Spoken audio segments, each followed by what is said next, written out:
Hello friends, स्वागत है आपका आपके अपने YouTube channel Saraswati English classes में। आज आपके लिए वो लाया हूँ जिसमें आप सबसे ज़्यादा कंफ्यूज होते हो और जो सबसे ज़्यादा इंपॉर्टेंट है, सबसे ज़्यादा मार्क्स गेनिंग है। आपसे एक छोटा सा सवाल है, कितनी बार ऐसा हुआ है आपके साथ कि आपने कपलेट पढ़ा और फिर हीरोइक कपलेट पढ़ा, लेकिन दोनों आपको एक जैसा लगने लगा? कितनी बार टर्शा रिमा, ओटेवा रिमा और राइम रॉयल जैसे नाम आपके दिमाग में आपस में घुल मिल गए होंगे? कितनी बार एग्जाम में क्वेश्चन आया और आपको लगा कि हाँ आपने पढ़ा तो था, लेकिन उसका एग्जैक्ट स्ट्रक्चर याद नहीं है?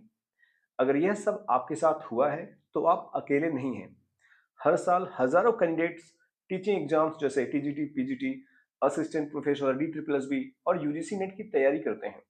सिलेबस में स्टैंजा फॉर्म्स देखकर उन्हें लगता है बस नाम याद करने हैं, लेकिन जब सवाल आता है कि ए बी सी किसका राइमिंग स्कीम है, या बैलेड स्टेंजा में कितने लाइंस होते हैं, बैलेड स्टेंजा और क्वार्टर में क्या डिफरेंस होता है, या ए राइमिंग स्कीम जो है वो किसका स्ट्रक्चर है? जब ऐसा क्वेश्चन पूछा जाता है तब दिमाग पूरी तरह ब्लैंक हो जाता है। आज की इस वीडियो में हम इसी कंफ्यूजन की कहानी खत्म करने वाले हैं। आज हम मोनोस्टिच से लेकर के इरेगुलर ओड तक पूरी स्टेंजा फॉर्म्स की जर्नी को सिस्टमेटिकली, लॉजिकली और एग्जाम ओरिएंटेड तरीके से समझेंगे। मैं आपको हर फॉर्म का स्ट्रक्चर बताऊंगा, उसका ओरिजिन बताऊंगा, उसका राइमिंग स्कीम बताऊंगा, उसका रिदम बताऊंगा और सबसे इंपॉर्टेंट यह भी बताऊंगा कि उसे बाकी फॉर्म से अलग कैसे पहचानना है।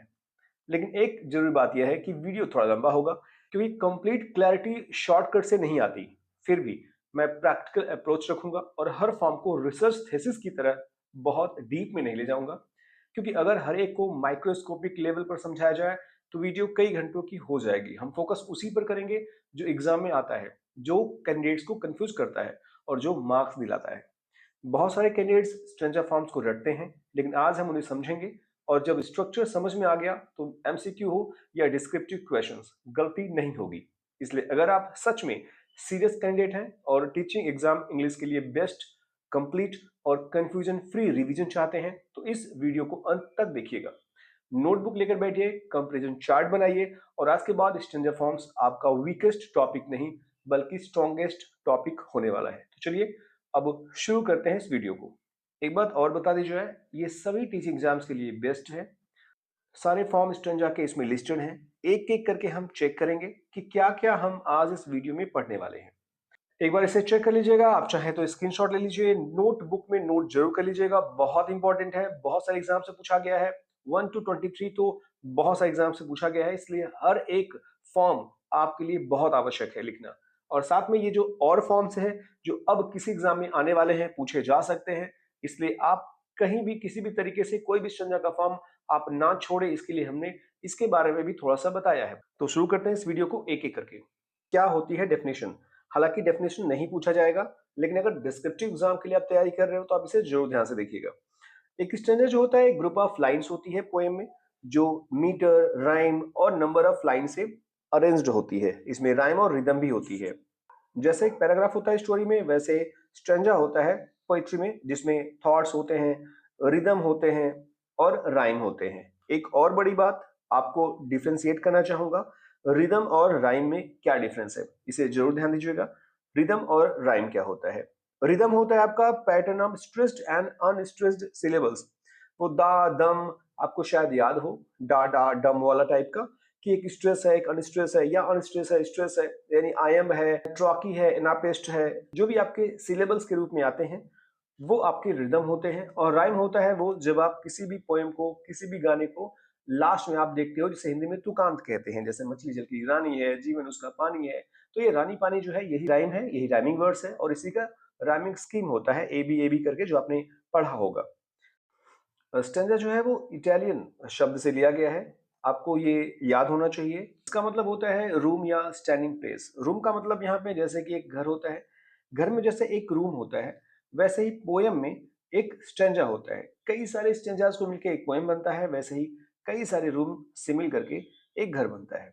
हालांकि कभी कभी एक स्टेंजा में ही पूरी पोयम खत्म हो जाती है, वैसे कभी कभी एक रूम में ही पूरा घर भी खत्म हो जाता है। और स्टैंडिंग प्लेस का मतलब होता है एक ठहराव, एक ठहरने का स्थान। जैसे कि हर स्टैंजा के बाद एक ठहराव होता है, जैसे कि आपने देखा होगा, एक 4 लाइन की स्टैंजा हुई, फिर एक गैप हुआ, यानी वो ठहराव आया, फिर अलग से फिर एक स्टैंजा हुई। तो ये ठहराव जो होती है, एक ठहराव के बाद जो शुरू होता है वो होता है एक स्टैंजा। ऐसे ही पैराग्राफ में भी शुरू होता है। ये जो टर्म है स्टैंजा, ये पॉपुलराइज्ड हुआ था इटालियन रेनेसा के दौरान। अब इटालियन रेनेसा क्या होता है, इसके बारे में भी कभी-कभी क्वेश्चन पूछ लेता है, तो इसके लिए मैंने यहाँ पर रखा हुआ है। इटालियन रेनेसा जो है, ये फ्लोरेंस जो इटली में है, वहाँ सबसे पहले शुरू हुआ और ये शुरू हुआ था लेट 14th सेंचुरी में, इसे याद रखिएगा। और रेनेसा में जो शुरू हुआ था वो स्पेशली पेट्रार्क महोदय और दांते महोदय जैसे पोएट्स के द्वारा शुरू हुआ था। हालांकि ये किसी सिंगल व्यक्ति ने इसे क्वाइन नहीं किया। अगर पूछा जाए कि स्टैंजा को किसने क्वाइन किया, स्टैंजाज होता है, स्टैंजिक होता है, स्टैंजाइक होता है, इटालियन है, फ्रेंच है, ग्रीक है, तो आपको ये बता दिया गया इटालियन है। पर ये किसी एक इंडिविजुअल व्यक्ति के द्वारा क्वाइन किया गया वर्ड या टर्म नहीं है। तो हर एक स्टैंजा को कंफर्म करते हैं हम। सबसे पहले जो है वो है मोनोस्टिच। मोनोस्टिच जैसा कि नाम में भी आपके लिखा हुआ है मोनो, मोनो का मतलब होता है सिंगल। सबसे पहले बात करें कि ओरिजिनेशन कंट्री क्या है या कहां से ये ओरिजिनेट हुआ है ये टर्म, तो ये क्लासिकल ग्रीक एपिग्रामेटिस्ट ने दिया। अब एपिग्रामेटिस्ट कौन होता है? ये वो लोग होते हैं जो बहुत ही क्लेवर और अम्यूजिंग लाइन्स बनाते हैं। बहुत ही सूक्तिनुमा लाइन होता है या चुटकुला नामक कुछ लाइन्स होते हैं। तो चुटकुला, सूक्ति, बहुत बुद्धिमानी वाली, बहुत फिलोसफिकल जो लाइन्स बनाते हैं वो होते हैं एपिग्रामेटिस्ट। तो ये बहुत पहले के लोग, जो ग्रीक के लोग थे, उन लोगों ने इसको बनाया, पर उन्हें खुद नहीं पता था कि हम जो बना रहे हैं इसे मोनोस्टिच कहते हैं। इंग्लिश में ये कब आया? ये मॉडर्निस्ट जो पोएट थे उनके द्वारा आया। और अगर हम बात करें स्पेशली, तो नोटेबली हम अगर बात करें तो ये एजरा पाउंड महोदय ने इसको सबसे पहले एडॉप्ट किया, सबसे पहले। और बेस्ट पोएट और बेस्ट पोएम की बात करें तो मोनोस्टिच लिखने वाले जो बेस्ट पोएट है वो है एजरा पाउंड, और जो इनकी बेस्ट पोएम है जिसमें मोनोस्टिच का एग्जाम्पल दिया गया है वो है in a station of the metro. Definition भी एक बार देख लें। डेफिनेशन क्या होता है? अ सिंगल लाइन पोएम और स्टैंजा दैट स्टैंड्स अलोन। एक अकेला लाइन होगा ये पूरे पोएम में या पूरे के पूरे स्टैंजा में।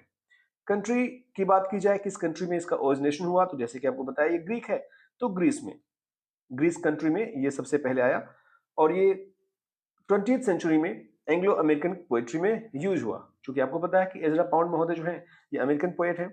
राइम या मीटर की बात की जाए, कौन सा राइम है इसमें, कौन सी मीटर है, तो ये नॉन रिक्वायर्ड है। इसमें कोई राइम, कोई मीटर का कोई जरूरत है नहीं। चाहो तो करो, चाहे तो मत करो, यानी कि फ्री वर्स टाइप का ये लाइन होता है या स्टैंजा होता है। अगर हम बात करें कि किस लाइन में मोनोस्टिच पाई गई है, तो इन स्टेशन ऑफ द मेट्रो, ये जो पोएम है ना, इसमें टोटल कितनी लाइन्स है? ये टोटल जो आपको लिखा गया है ना, एक कोट टाइप का, वो टोटल इतनी ही लाइन है या इतने ही वर्ड्स हैं इस पोएम में। तो लिखा है the apparition of these faces in the crowd, petals on a wet black bough। यानी ये जो लाइन है, आपको आपको लगेगा कि ये एक लाइन नहीं है, पर ये एक लाइन है, क्योंकि साफ साफ यहाँ लिखा है कि 2 लाइन पोएम तो है, पर फंक्शन कर रहा है एक लाइन में। ये इमेजिस्टिक यूनिट है, ये इमेजिन करवा रहा है रीडर से या पाठकों से या ऑडियंस से कि आप इमेजिन करो जो पाउंड महोदय दिखाना चाहते हैं। आपको पता भी होगा कि एजरा पाउंड जो थे वो ग्रेटेस्ट इमेजिस्ट पोएट थे। तो भले लिखा है 2 लाइन, पर ये एक यूनिट बता रहा है। एक लाइन में पूरी की पूरी ये पोएम खत्म हो जाती है। अब बात करेंगे कपलेट की। ओरिजिनेट कहां से हुआ? ये क्लासिकल लैटिन एपिग्राम ट्रेडिशन से हुआ। एपिग्राम आपको अभी देखा आपने कि एपिग्राम क्या होता है, एपिग्रामेटिस्ट क्या होते हैं, तो ये लैटिन से था। मोनोस्टिच जो था वो ग्रीस से था, और ये जो है वो लैटिन से है। और इसमें जो 2 महान पोएट का जिक्र होता है वो है ओविड और मार्शल। ओविड मार्शल जो है ये रोमन पोएट्स हैं, इनके द्वारा ये कपलेट की शुरुआत की गई। फर्स्ट इंग्लिश एडॉप्टर, पहली बार इंग्लिश में किसने एडॉप्ट किया इसे? चौसर ने सबसे पहले इसे यूज किया राइमिंग कपलेट्स के रूप में। हालांकि राइमिंग कपलेट्स को बाद में जब स्ट्रिक्टली फॉलो किया गया तो इसे हीरोइक कपलेट भी कहा जाने लगा। कपलेट और हीरोइक कपलेट में क्या डिफरेंस है वो भी आप देखोगे। जो बेस्ट पोएट हैं कपलेट को यूज करने वाले वो हैं शेक्सपियर। और शेक्सपियर के सोनेट्स के जो लास्ट 2 लाइन होते हैं ना, वो क्लोजिंग कपलेट्स जिसे कहते हैं, वो होता है आपका कपलेट्स। डेफिनेशन की बात की जाए तो 2 successive lines forming a unit usually rhymed. तो 2 लगातार जो आने वाले लाइंस होते हैं जिसके लास्ट में तुकांत बैठता है, यानी राइमिंग स्कीम सेम होती है, लेकिन अक्सर ये राइम्ड होते हैं, कभी कभी राइम नहीं होते हैं। कपलेट में कभी कभी राइम नहीं होते हैं, पर हीरोइक कपलेट में हमेशा होते हैं राइम्ड। कंट्री एरा की बात की जाए तो सबसे पहले ये रोम में था, उसके बाद मेडवल या एलिजाबेथन इंग्लैंड में आया। अगर राइम और मीटर की बात करें तो इसमें वेरिएबल होता है, वेरिएशंस होती हैं। हालांकि ज्यादातर आयम्बिक पेंटामीटर में लिखा जाता है इंग्लिश में, पर इसमें भी वेरिएशंस होती हैं। लेकिन हीरोइक कपलेट की बात की जाए तो इसमें आयम्बिक पेंटामीटर ही होती है। किस लाइन से प्रूव होता है कि ये कपलेट है? तो शेक्सपियर के किसी भी आप सोनेट में चले जाइए, जो लास्ट आपको 2 लाइन दिखेगा वो कपलेट है। हालांकि वो राइम्ड कपलेट है और वो हीरोइक कपलेट के रूप में भी माना जाता है। हीरोइक कपलेट की बात कर लेते हैं। सबसे पहले इसे इंग्लिश में डेवलप किया गया, 17th सेंचुरी में इसे फॉर्मलाइज्ड किया गया। अगर बात की जाए कौन इसके पायनियर पोएट थे, तो जेफरी चासर महोदय सबसे पहले हीरोइक कपलेट को यूज किए थे, और वो भी the legend of good women में। और बाद में इन्होंने कैंटरबरी टेल्स के कुछ टेल्स में इसका यूज किया था। तो क्वेश्चन बहुत इंपॉर्टेंट है, पूछा जाता है एग्जाम में कि किस पोएट ने इसको क्वाइन किया, या किस पोयम में या किस बुक में किया। तो चासर महोदय और लेजेंड ऑफ गुड वीमेन में इसका यूज हुआ है। बहुत इंपॉर्टेंट, जो भी मैं आपको बता रहा हूँ सारे किसी न किसी एग्जाम में पूछे गए हैं, इसलिए इस पर जरूर ध्यान दीजिएगा। तो फर्स्ट इंग्लिश एडॉप्टर थे जॉन ड्राइडन अपने बुक एब्सलम और अकिटोफिल में। बाद में इसे अलेक्जेंडर पोप ने परफेक्ट किया। तो याद रखिएगा, जॉन ड्राइडन और अलेक्जेंडर पोप, ये दो जो पोएट थे वो बहुत बहुत बहुत इंपॉर्टेंट पोएट हैं, और इन्होंने फेमस किया हीरोइक कपलेट को। आप सोचेंगे इंग्लिश में जॉन ड्राइडन और अलेक्जेंडर पोप का नाम लिखा है, चौसर ने भी तो इंग्लिश में लिखा है। चौसर के बारे में आपको पता होगा, तो चौसर मिडिल इंग्लिश में लिखते थे, यानी अगर हम डायलेक्ट की बात की जाए तो ईस्ट मिडलैंड डायलेक्ट में लिखा करते थे चौसर, जबकि ये जो थे ये मॉडर्न इंग्लिश में माने जाते हैं। तो ये इंग्लिश की जब बात आएगी तो जॉन ड्राइडन, अलेक्जेंडर पोप, और अगर सबसे पहले यूज करने वाले अगर पोएट की बात आएगी तो वो होंगे जेफरी चौसर महोदय। सबसे अच्छी पोएम है अलेक्जेंडर पोप की एसे ऑन मैन, जिसमें हीरोइक कपलेट का बहुत ज्यादा यूज किया गया है। डेफिनेशन की बात की जाए तो राइम्ड कपलेट होना चाहिए आयम्बिक पेंटामीटर में। राइम्ड कपलेट और आयम्बिक पेंटामीटर में अगर है कोई भी स्टैंजा, तो वो हीरोइक कपलेट में मानी जाएगी, जिसका यहाँ पर राइम मीटर लिखा भी है ए, यानी राइम्ड कपलेट का मतलब है ए में आपका होना चाहिए राइमिंग स्कीम, और आयम्बिक पेंटामीटर आपका होना चाहिए। जो मेजर डिफरेंस है हीरोइक कपलेट और कपलेट में वो यही है, हीरोइक कपलेट में राइमिंग स्कीम ए ही होनी चाहिए, और इसमें मीटर पेंटामीटर ही होगा, यानी आयम्बिक पेंटामीटर होगा, यानी 10 सिलेबल्स होंगे इसमें। जबकि कपलेट में ऐसा बिल्कुल भी नहीं है, उसमें राइमिंग स्कीम अलग हो सकती है और मीटर भी अलग हो सकता है। अगर हम बात की जाए किस लाइन में प्रूव होता है कि हीरोइक कपलेट लिखा हुआ है, तो पोप महोदय के द्वारा लिखा गया ये बेहतरीन 2 लाइन आप एक बार चेक कर सकते हो, और ये वो 2 लाइन है जो कई बार एग्जाम्स में एज अ कोट पूछे भी गए हैं। अब बात करते हैं टर्सेट या ट्रिपलेट के बारे में। ये इटालियन लिरिक ट्रेडिशन में इस्तेमाल होता था। ये याद रखिएगा कि कौन सा फॉर्म किस कंट्री में ओरिजिनेट हुआ। जैसे अभी ऊपर बताया गया आपको, कुछ ग्रीस में हुआ, कुछ इटली में हुआ, कुछ इंग्लिश में ही आया, इंग्लैंड में आया, कुछ ऐसे होंगे जो फ्रेंच में होंगे, कुछ और होंगे जो स्कॉटलैंड में होंगे। तो ये जरूर याद रखिएगा, ये एग्जाम के पॉइंट ऑफ व्यू से बहुत इंपॉर्टेंट होते हैं, और डिस्क्रिप्टिव के लिए भी बहुत इंपॉर्टेंट होते हैं। आप उस वर्ड का यूज करोगे ना, कम से कम कॉपी चेकर को ये पता चलेगा कि इस बंदे को ये भी पता है कि इसका ओरिजिनेशन कंट्री क्या है। बात की जाए फर्स्ट बंदा जो इंग्लिश में अडॉप्ट किया इसे, तो वो चासर महोदय ही थे, जिन्होंने इसे एक्सपेरिमेंट किया था 3 लाइंस ग्रुपिंग्स में। 3 लाइन उन्होंने ग्रुप किया चासर महोदय ने। और बेस्ट पोएम और पोएट की बात की जाए तो दांते हैं, डिवाइन कॉमेडी में इन्होंने इसका यूज किया है। हालांकि दांते जो थे वो इंग्लिश में नहीं लिखते थे, लेकिन बेस्ट पोएट पोएम की बात की जा रही है तो डिवाइन कॉमेडी जो है वो बेस्ट पोएम है जिसमें टर्सेट का यूज किया गया है, पर इसमें टर्शा रिमा के रूप में यूज किया गया है। ये टर्शा रिमा है, ये टेरेजा रिमा नहीं कहते इसे। तो टर्शा रिमा और टर्सेट में क्या डिफरेंस है, ये भी आपको डिटेल अभी कर दी जाएगी, कंफर्म हो जाएंगे आप। डेफिनेशन क्या है, 3 लाइन का स्टैंजा होना चाहिए, एक ट्रिपलेट नॉर्मली जिसमें 3 लाइंस हो, इसमें तीनों लाइंस राइम करते हैं। कंट्री एरा की बात की जाए तो इटली से ये रिंसा मूवमेंट में आया। राइम मीटर की बात की जाए तो इसमें ए ट्रिपलेट होता है, या ए टर्सेट हो सकता है। टर्शा रिमा होगा तो कुछ अलग होगा। टर्शा रिमा के बारे में हम नीचे बात करेंगे, पर यहाँ आपको बताई जा रही है कि टर्सेट और ट्रिपलेट जो होगा वो इस राइमिंग स्कीम से मैच कराएगा। एग्जैक्ट जो प्रूविंग लाइंस है वो है इन्फर्नो की जो ट्रांसलेशन हुई उसके अकॉर्डिंग यहाँ 3 लाइंस है, लाइफ डार्क लॉस्ट, ये आपकी है टर्सेट, यानी 3 लाइंस का पोएम होना चाहिए, वो टर्सेट होगा। ये टर्शा रिमा से थोड़ा सा अलग होता है, जो आपको नीचे बताई जाएगी। अब आपको डिफरेंट जो है वो क्लियर होगा टर्सा रिमा और टर्सेट में। ओरिजिनेटर की बात की जाए तो यहाँ डायरेक्ट दे दिया, दांते एलिग्री महोदय ने इसको ओरिजिनेट किया। मतलब यहाँ पे ये नहीं लिखा गया कि फॉक फोर ने किया, ये लोकोक्ति है, ट्रेडिशन है, या एपिग्रामेटिस्ट ने किया, ये सिंगल एक बंदे ने किया जिसका नाम था दांते एलिग्री। आपको पता होगा ये फ्लोरेंस में पैदा हुए थे जो इटली में है। फर्स्ट इंग्लिश एडॉप्टर कौन थे? चौसर महोदय ने इसका एक्सपेरिमेंट किया था सबसे पहले इंग्लिश में। उसके बाद शैले और बाकी के जो रोमांटिक्स थे, जो लेटर रोमांटिक्स पोएट थे, इंग्लिश में उन्होंने यूज किया था। दांते की जो डिवाइन कॉमेडी है ये ओरिजिनल एग्जाम्पलर है, एक सैंपल है। डेफिनेशन की बात की जाए तो क्या डिफरेंस है, मेजर डिफरेंस क्या है टर्सेट में और टर्शा रिमा में, वो यहां लिखा गया है। इंटरलॉकिंग टर्सेट्स, ऐसे टर्सेट्स जो इंटरलॉक्ड होने चाहिए with rhyme scheme A B A B C B C D C. अब इंटरलॉक कैसे हो रहा है, तो आप अगर एक बार पैटर्न चेक करेंगे ना, तो ए जो पहले आएगा वही बाद में आएगा, बीच में उसके बाद वाला आएगा लेटर बी, फिर बी पहले आएगा, बी लास्ट में आएगा, उसके बीच वाला आएगा बीच में यानी सी, फिर ऐसे ही आगे ये बढ़ता रहेगा। ये इंटरलॉकिंग टर्सेट है। टर्सेट तो होगा पर ये इंटरलॉक्ड होगा, जबकि टर्सेट में ऐसा नहीं होता है, वो इंटरलॉक्ड नहीं होगा। टर्सा रिमा किस कंट्री में ओरिजिनेट हुआ, तो ये था इटली, 14th सेंचुरी की इटली, जब इटालियन रेनेसां शुरू हुआ था। राइम स्कीम आपको बताया गया कि इंटरलॉकिंग टर्सेट होना चाहिए और अक्सर ये आयम्बिक पेंटामीटर में लिखा जाता है। एग्जैक्ट प्रूविंग लाइन की बात की जाए, ode to the west wind भी देख सकते हो पीबी शैले का। क्वार्ट्रन की अभी आपने देखा, मोनो जो सिंगल था, कपलेट जो 2 लाइन का था, फिर टर्सेट 3 लाइन का था, फिर टर्शा रिमा देखा आपने 3 लाइन की। अब क्वार्ट्रन में आएंगे हम, 4 लाइन में आएंगे। एंसेंट और मेडिवल ट्रेडिशन से, अब ये नहीं कंफर्म किया गया है किस कंट्री से आया, पर पर्शियन का थोड़ा सा यहाँ जिक्र किया गया है। ये इंग्लिश की बात की जाए, पहली बार इंग्लिश में अडॉप्ट किसने किया, तो चौसर महोदय ने किया और मेडिवल इंग्लिश पोएट्स ने किया। इसको बाद में तो बहुत ज्यादा ये यूज हुआ, पर सबसे पहले इसको इंग्लिश में चौसर और मेडिवल जो इंग्लिश पोएट्स थे, चाहे स्कॉटलैंड के थे चाहे इंग्लैंड के थे, उन्होंने यूज किया। बेस्ट पोएम या पोएट की बात की जाए तो थॉमस ग्रे की जो elegy written in a country churchyard है, वो सबसे बेहतरीन क्वांट्रन मानी जाती है, जो 4 लाइन की होती है, अगर आपने देखा होगा। डेफिनेशन क्या है, 4 लाइन की स्टेंजा होनी चाहिए और इसमें राइमिंग स्कीम कुछ भी हो सकती है। कंट्री की बात की जाए तो ये आपको बताया गया है, वाइड स्प्रेड है, ये कहीं से भी मतलब हर जगह ये फैला फैला हुआ था, हर कंट्री में ये चल रहा था। बाद में ये मेडिवल से मॉडर्न में आया इंग्लैंड में।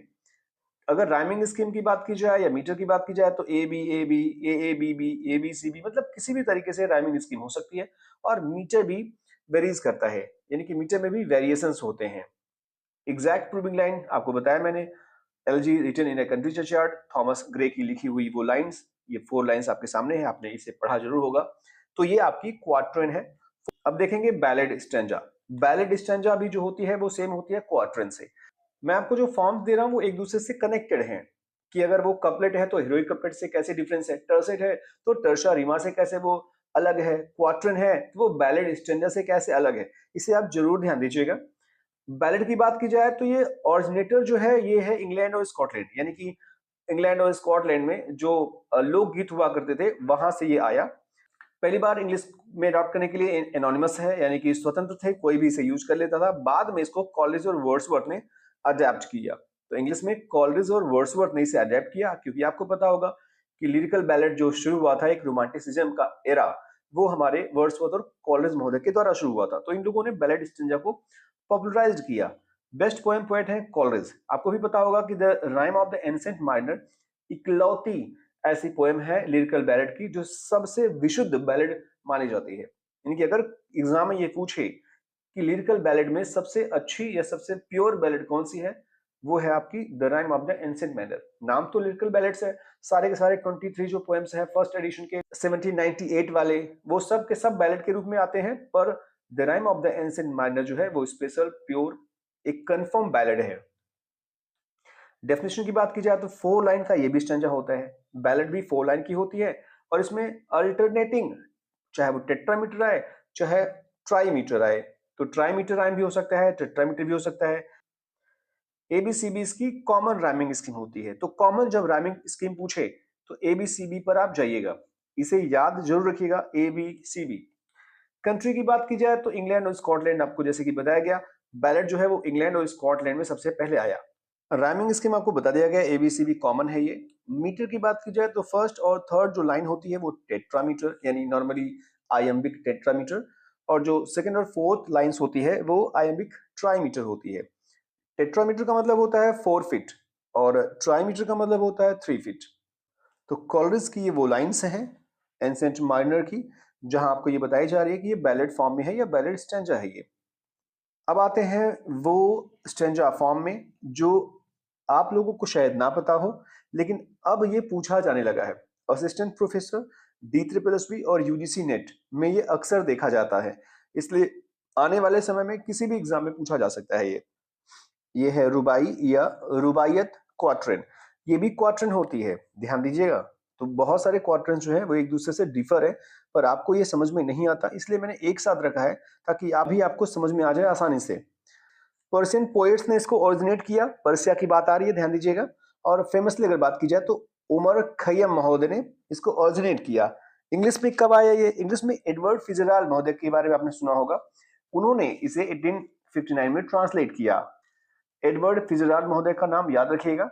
लेकिन बेस्ट पोएम पोएट की बात की जाए तो ऑफ कोर्स उमर खैयम ही आएंगे, जिन्होंने रुबाइयत नामक एक पोएम लिखी। बाद में इसे फिजराल्ड महोदय ने ट्रांसलेट किया। डेफिनेशन की बात की जाए तो पर्शियन जो क्वार्टर फॉर्म होते हैं वही रुबाइयत होते हैं। टिपिकली जो होता है ये वो AABA होता है, एपिग्रामेटिक और फिलोसफिकल होता है ये, यानी कि सूक्ति से भरा हुआ, ज्ञान से भरा हुआ, क्लेवर लाइंस होते हैं इसमें, फिलोसफिकल लाइंस होते हैं इसमें। AABA राइमिंग स्कीम होती है जो पर्शियन क्वार्टर्स का फॉर्म है। कंट्री आपको बताया गया Persia, medieval Persia. Typical rhyme meter क्या है इसका? तो AABA इसकी राइमिंग स्कीम है। और क्वांटिटेटिव मीटर, अब ये मीटर उनकी जो होती है वो अलग होती है। इंग्लिश में केवल राइमिंग स्कीम को अडेप्ट किया गया, यानी AABA की जो राइमिंग स्कीम पर्शियन पोएम्स में थी उसे अडेप्ट कर लिया गया, पर जो मीटर था वो वेरिएशंस वाला मीटर फॉलो किया इंग्लिश में। तो ये है फिजराल्ड महोदय की वो ट्रांसलेशन जो रुबाइयत में लिखी हुई लाइंस हैं। अब आएंगे हम 5 लाइंस के स्टेंजा में, जिसे हम क्विंटन या सिनकेन कहते हैं। अगर ओरिजिनेटर की बात की जाए कि किसने ओरिजिनेट किया, कहाँ ओरिजिनेट हुआ, तो क्विंटन जो है ये मिडिवल फ्रेंच की है। फ्रेंच में क्विंटन के नाम से जाना जाता था, लेकिन एडलेड क्रैप्सी महोदया ने इसे सिनकेन का नाम दिया। और एडलेड क्रैप्सी महोदया जो थी वो अमेरिका की थी, न्यूयॉर्क की थी। तो आपको ये ध्यान रखना होगा कि क्विंटन फ्रेंच ओरिजिनेशन है, जबकि सिनकेन जो है ये अमेरिकन ओरिजिनेशन है। इंग्लिश में सबसे पहले से अडॉप्ट कौन किया? तो जैसा कि आपको बताया कि क्विंटेंस जो है ये इंग्लिश में एंटर हुआ और एडलेड क्रैप्से महोदया ने इसे सिनकेन का नाम दे दिया। बेस्ट पोएम पोएट की बात की जाए तो एडलेड क्रैप्से महोदया हैं, जिन्होंने रिप्रेजेंट किया सिनकेन को। डेफिनेशन क्या है? कोई भी 5 लाइन का स्टेंजा जो मॉडर्न सिनकेन के सिलेबल को फॉलो करे, यानी कि जो सिनकेन होता है उसका सिलेबल होता है ये, फर्स्ट लाइन में 2 सिलेबल, सेकेंड लाइन में 4 सिलेबल, थर्ड में 6, फोर्थ में 8 और फिफ्थ जो लाइन होगी उसमें 2 सिलेबल आएगा। तो 2 दूनी 4, 2 6, 2 8 और फिर 2 से शुरू हो रहा है ये सिनकेन का सिलेबल्स। कंट्री की बात की जाए तो पहले फ्रांस में और फिर अमेरिका में। राइम और मीटर की बात की जाए तो जैसा कि आपको बताया गया, क्रैप्से महोदय का पैटर्न तो सेम था जो आपको ऊपर दिखाया गया, पर जो क्विंटन है उसमें वेरिएशंस थे। उसका सिलेबल जो था वो कंफर्म नहीं था कितने सिलेबल का था, पर 5 लाइन उसमें भी था। अब सिनकेन की बात की जाए तो यह है सिनकेन का बेस्ट एग्जांपल जो एडलेड क्रैप्से महोदय ने लिखा है। वैसे जो सिलेबल्स आते हैं 5 लाइंस में वो सिनकेन होता है, और कोई भी 5 लाइन की पोएम जो होती है वो क्विंटन कहलाती है। नेक्स्ट है आपकी लिमरिक। देखिए लिमरिक को मैं वहां लिखना भूल गया था, फिर जब मैंने देखा यूजीसी नेट में कई बार पूछा गया ये, फिर मैंने इसे ऐड किया। लिमरिक जो है ये ओरिजिनेशन अगर बात की जाए तो ये लोकगीतों में गाया जाता था, और जो नाम है वो आयरिश सिटी लिमरिक से लिंक है, यानी कि आयरलैंड और इंग्लैंड में सबसे पहले ये यूज किया गया, और ये आयरलैंड की जो सिटी है लिमरिक उससे कनेक्टेड है। हालांकि जो वर्ड है ये इंग्लैंड में कॉइन किया गया, पर यूज किया गया आयरलैंड की उस सिटी को। इसको इंग्लिश में पॉपुलराइज किया गया मदर गूज नर्सरी राइम्स के द्वारा। मदर गूज नर्सरी राइम्स क्या है? एक्चुअली ये किसी एक व्यक्ति द्वारा नहीं, बल्कि ट्रेडिशनल जो फोक गीत होते हैं उसका एक संग्रह है जो सदियों से ओरल चला आ रहा था। पर फ्रेंच के जो लेखक थे चार्ल्स पेरॉल्ट, जो 1697 में सबसे पहले कहानियों के संग्रह के लिए इस वर्ड का नाम दिया। लेकिन इंग्लिश में अगर बात की जाए, जॉन न्यूबरी NEWBERRY, इन्होंने लगभग 1765 से 81 के बीच में इसे लोकप्रिय बनाया।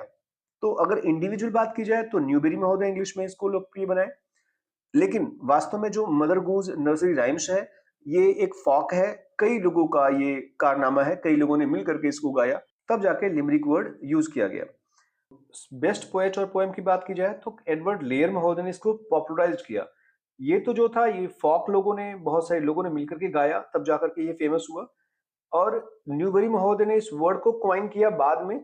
पर वास्तव में अगर पूछा जाए एग्जाम में तो आपको एडवर्ड लियर को लिखना होगा। एडवर्ड लियर अपनी बुक में अ बुक ऑफ नॉनसेंस जो 1846 में इन्होंने पब्लिश कराया, उसमें कई सारे लिमरिक्स पोएम्स को इस्तेमाल किया इन्होंने। तो सबसे फेमस जो लिमरिक पोएट थे वो थे एडवर्ड लियर महोदय। अगर फेमस एनोनिमस लिमरिक की बात की जाए तो वो ये है, एक कहानी की तरह लिमरिक शुरू होता था। डेफिनेशन की बात की जाए तो एक शॉर्ट ह्यूमरस, ये ह्यूमरस वर्ड जरूर याद रखिएगा, ये सेट के एग्जाम में पूछा गया था। ह्यूमरस वर्ड याद रखिएगा इसे। तो लिमरिक जो होता है ये ह्यूमरस पोएम होता है, या बाउडी भी कहते हैं इसको, BAWDY, यानी भद्दा टाइप का। किसी को भद्दा भी लग सकता है, किसी का मजाक किसी को भद्दा लग सकता है। 5 लाइन की होती है। राइमिंग स्कीम जो होती है वो फिक्स होती है, वो होती है AA BBA। AA BBA जरूर याद रखिएगा इसमें। बाउंसी राइम होती है। एनापेस्टिक होता है। एनापेस्टिक आपने देखा होगा, आयम्बिक अगर देखा होगा, ट्रोकेइक देखा होगा, उसमें एनापेस्टिक भी है। एनापेस्टिक जो होता है इसमें 3 सिलेबल्स होते हैं। 2 जो होते हैं वो अनस्ट्रेस होते हैं, और एक जो होता है वो स्ट्रेस होता है। यानी कि अनस्ट्रेस को डा डा या दादा कहते हैं, और स्ट्रेस को डम कहते हैं, आपने अगर पढ़ा होगा तो दा दा डम, ये आपका होता है सिलेबल्स। तो 3 सिलेबल्स होते हैं एनापेस्टिक में, 2 अनस्ट्रेस और एक स्ट्रेस। तो 2 अनस्ट्रेस के बाद एक स्ट्रेस में ये बाउंस करता है, धीरे धीरे गाना गाएगा और फिर तेज कर देगा, आवाज तेज कर देगा, वॉल्यूम तेज कर देगा, टोन थोड़ा सा इम्फेसाइज कर देगा। कंट्री एरा की बात की जाए तो इंग्लैंड में, आयरलैंड में ये फेमस हुआ 18th सेंचुरी, ये याद रखिएगा। लेकिन नॉर्मली 19th सेंचुरी में जाकर के ये फेमस हुआ। राइम और मीटर की बात की जाए तो राइमिंग स्कीम आपको बता दिया गया, AA BBA इसकी राइमिंग स्कीम है। मीटर जो है वो आपको बताया गया कि एनापेस्टिक ट्राई मीटर है। एनापेस्टिक ट्राई मीटर का मतलब ये होता है, ट्राई मीटर आपको बताया गया कि इसमें 3 फिट होते हैं। तो एनापेस्टिक में आपके 3 सिलेबल्स होते हैं, ट्राईमीटर में 3 फिट होते हैं। तो टोटल जो आपके हैं वो 9 सिलेबल्स होंगे एनापेस्टिक ट्राईमीटर में। 1 to 5 लाइंस में आपके 9 सिलेबल्स होंगे, और 3 और 4 लाइंस में जो होगा वो एनापेस्टिक डाईमीटर होगा, यानी कि 6 सिलेबल्स होंगे इसमें। तो 6 सिलेबल्स आपका होगा 3 और 4 लाइन में, और 9 सिलेबल्स होंगे आपके फर्स्ट, सेकंड और फिफ्थ लाइंस में। ये वो एग्जांपल है जिसमें आपको लिमरिक मिलेगा, एडवर्ड लियर महोदय के द्वारा लिखा गया, जो अ बुक ऑफ नॉनसेंस में से है लिया गया। तो ये 5 लाइन्स है, एक बार आप चेक कर लीजिएगा। ये आपके लिमरिक है। लिमरिक बहुत अब पूछा जाने लगा है इसे इसलिए इसे जरूर ध्यान दीजिएगा। अब बात करेंगे सेस्टेट। सेस्टेट ऑक्टेव आपने देखा होगा, ये नॉर्मली पेट्रार्कन सोनेट में पाई जाती है। तो पेट्रार्कन महोदय के सोनेट में सेस्टेट पाई जाती है।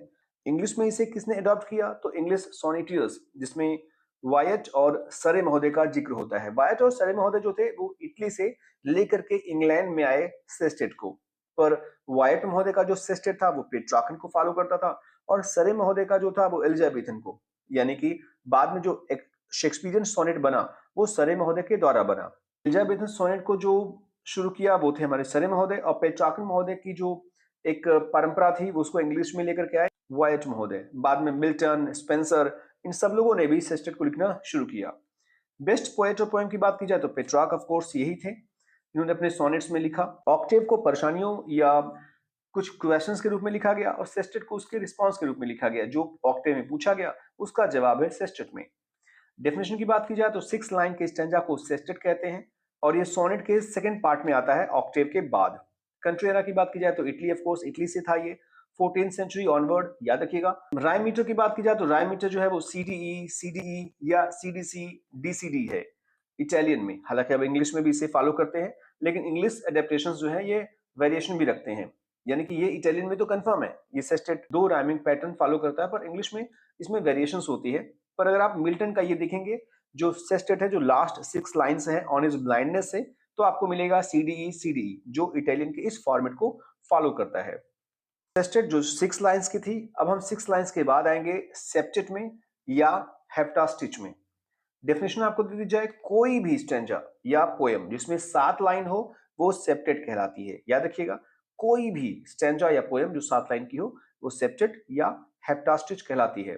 सेप्टेट जो है ये एनी मीटर और एनी राइमिंग स्कीम में लिखा जा सकता है। ये आइम्बिक पेंटामीटर हो, ट्राईमीटर में हो, टेट्रामीटर में हो, हेक्सामीटर में हो, किसी भी मीटर में हो, ABCD हो राइमिंग स्कीम, AABB हो, ABAB हो, कोई भी राइमिंग स्कीम चलेगा। यहाँ तक कि फ्री वर्स में भी सेप्टेट लिखा जाता है। सेप्टेट 7 लाइन्स की होती है। राइम रॉयल या रिमा रॉयल ये भी 7 लाइन की होती है। दोनों में क्या डिफरेंस है वो आप यहाँ ध्यान से देखिएगा। अब बात करेंगे राइम रॉयल की। अभी आपने देखा सेप्टेट जो 7 लाइन्स की है। अब हम बात करेंगे दूसरे 7 लाइन के फॉर्म की जिसका नाम है राइम रॉयल या रिम रॉयल। ये लिखा करते थे चौसर महोदय। ये चौसर की अपनी स्पेलिंग है जो इन्होंने मिडलैंड डायलेक्ट में लिखा हुआ है, लेकिन इंग्लिश में इसे राइम रॉयल कहते हैं। इसे चौसर महोदय ने इंट्रोड्यूस किया था। चौसर महोदय ने इसे पॉपुलराइज भी किया। और अगर आप ये सोचो कि रॉयल क्यों लिखा गया, आप सोचोगे कि ये राजा के यहाँ रहते रहे होंगे, संरक्षक रहे होंगे राजा इनके, इन्होंने दे दिया कि ठीक है भैया आपके नाम पर हमने रॉयल लिख दिया। ऐसा बिल्कुल भी नहीं था।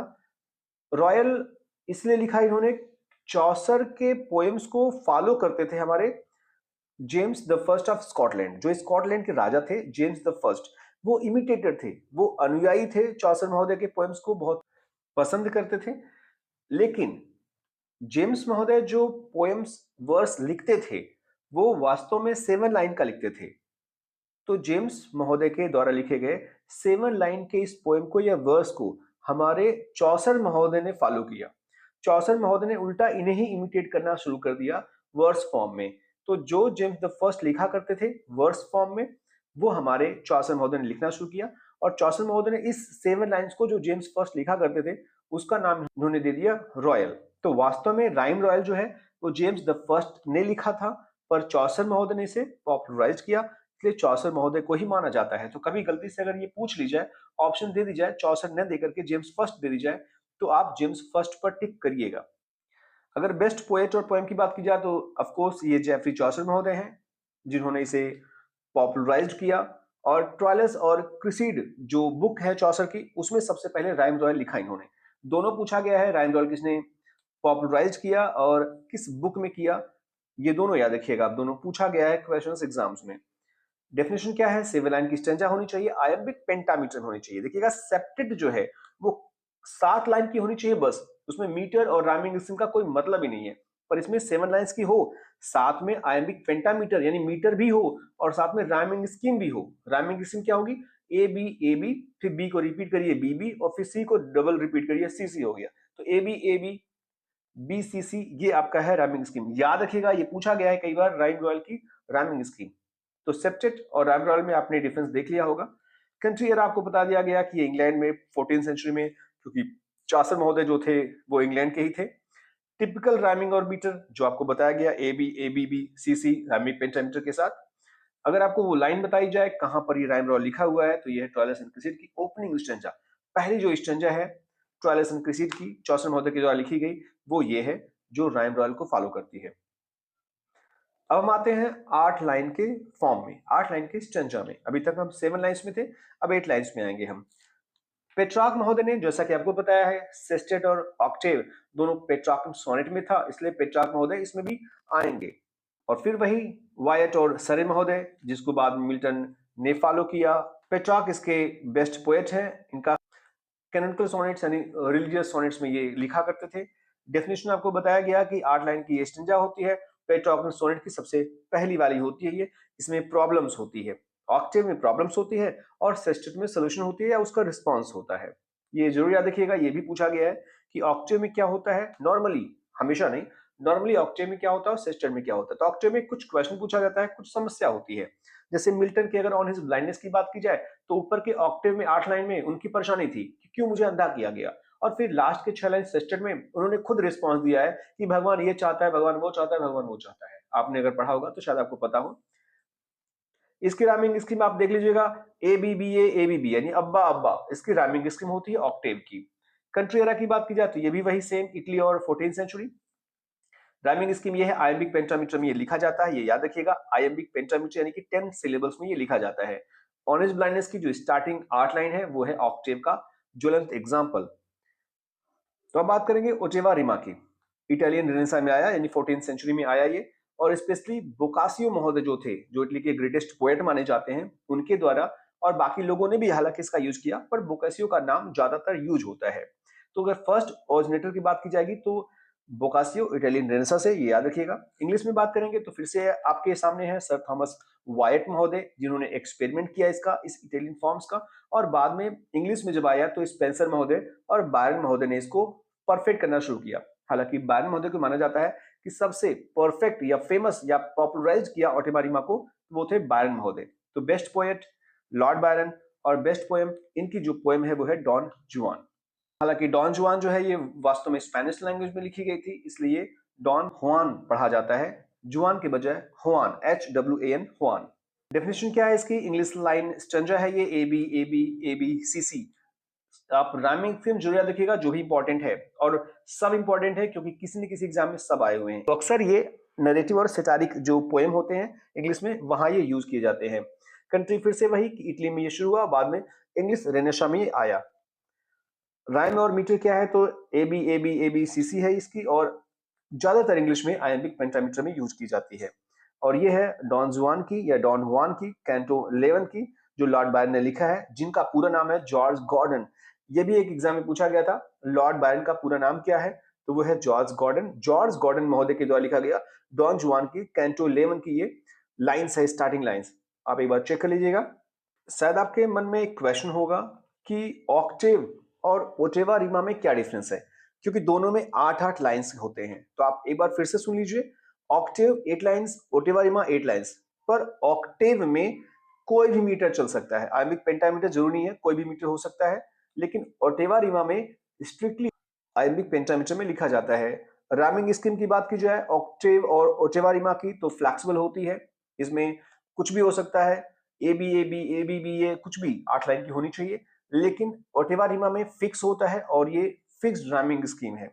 मतलब आपने जो जो अभी देखा, चाहे ऑक्टेव ओटेवा हो, चाहे सेस्टेट हो, सेप्टेट हो, चाहे राइम रॉयल हो, जो भी आपको कंफ्यूजिंग लगे, उसमें ज्यादातर जो डिफरेंस है वो है मीटर और राइमिंग स्कीम की।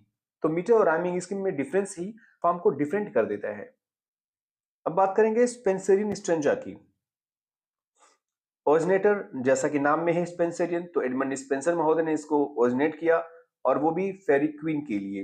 बेस्ट पोएट और पोएम आपको बता ही दिया गया, वही है महोदय हमारे Edmund Spenser, the Faerie Queene. Definition क्या है? 9 लाइन की स्टेंजा होनी चाहिए, और ये राइमिंग स्कीम होनी चाहिए। राइमिंग स्कीम जरूर याद रखिएगा, ABABBCBCC। 8 लाइन जिसमें जो होती है वो आयम्बिक पेंटामीटर में होता है, और जो लास्ट की लाइन होती है वो एलेक्जेंड्रीन में होता है।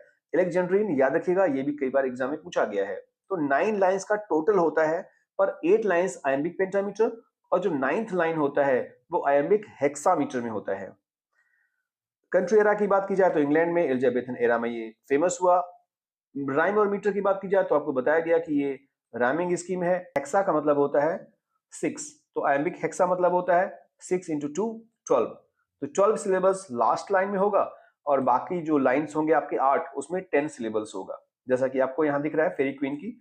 इन सब में जो है वो 10 सिलेबल्स है, यानी कि आयम्बिक पेंटामीटर है, जबकि ये एलेक्जेंड्रीन है, इसमें आयम्बिक हेक्सामीटर है, यानी कि 12 सिलेबल्स है। हम आते हैं सोनेट में। सोनेट के फॉर्म में आ रहे हैं हम कि ये 14 लाइंस की होती है, इसलिए हमने इसको यहाँ पर जोड़ा हुआ है। वास्तव में मैं आपको सोनेट नहीं पढ़ा रहा हूँ, क्योंकि सोनेट बहुत ब्रॉड है। तो सोनेट हो चाहे ओड हो, केवल उसकी लाइंस को कंफर्म कर रहा हूँ मैं यहाँ पे, डीपली नहीं जा रहा हूँ मैं। इसलिए अगर आपको डीपली जानना होगा तो एक बार कमेंट कर दीजिएगा, मैं आपको इसका डिटेल वीडियो बना दूंगा। सोनेट आपको नॉर्मली पता होगा कि ये जो है, ये Italian word sonetto, SONETTO, sonetto से लिया गया है, जिसका मतलब होता है लिटिल सॉन्ग। तो कभी कभी ये पूछ लेता है कि किस कंट्री से ओरिजिनेट हुआ, किस लैंग्वेज से ओरिजिनेट हुआ, या इसका मतलब क्या होता है। ओरिजिनेटर कौन है ये याद रखिएगा। अभी तक आपको पता रहा होगा कि पेट्रार्क महोदय ही थे, लेकिन वास्तव में इसके जो ओरिजिनेटर थे वो थे जियाकोमो दा लेंटिनी। ये अर्ली इन्वेंटर थे इसके। पेट्रार्क महोदय ने तो बाद में इसको डेवलप किया, पेट्रार्क महोदय ने डेवलप किया, पर इन्वेंट किया था इसको जियाकोमो दा लेंटिनी ने। तो ये बहुत इंपॉर्टेंट है, इसे जरूर याद रखिएगा। कभी कभी लोग पेट्रार्क महोदय में ही उलझ जाते हैं और कहते हैं कि पेट्रार्क ही सोनेट के ओरिजिनेटर हैं। फर्स्ट इंग्लिश एडॉप्टर कौन है? सर थॉमस वायट महोदय, और उसके बाद हेनरी हावर्ड, जिसे अर्ल ऑफ सरे कहते हैं, जो वायट और सरे के नाम से फेमस है। बेस्ट पोएट पोएम की बात की जाए तो शेक्सपियर से अच्छे पोएट माने जाते हैं, और इनकी जो पोएम है सोनेट्स की, वो इनकी बेस्ट पोएम है। वो आपने देखा होगा कि 154 सोनेट्स में से सारे सोनेट्स जो है इनके वो काफी इंपॉर्टेंट है। कुछ सोनेट्स ऐसे हैं जो 14 लाइंस को फॉलो नहीं करते, विलियम शेक्सपियर के भी। कुछ ऐसे सोनेट हैं जो 10.5 लाइंस के हैं, यानी कि 10.5 लाइन के सोनेट बने हुए हैं। कुछ सोनेट ऐसे हैं जो 16 लाइंस के होते हैं। तो ये सारे सोनेट्स हम बाद में डिटेल में समझेंगे अगर आपको जानना होगा तो। फिलहाल हम नॉर्मल एक सतह पर जानकारी लेते हैं। डेफिनेशन क्या है? 14 लाइन की पोएम है ये।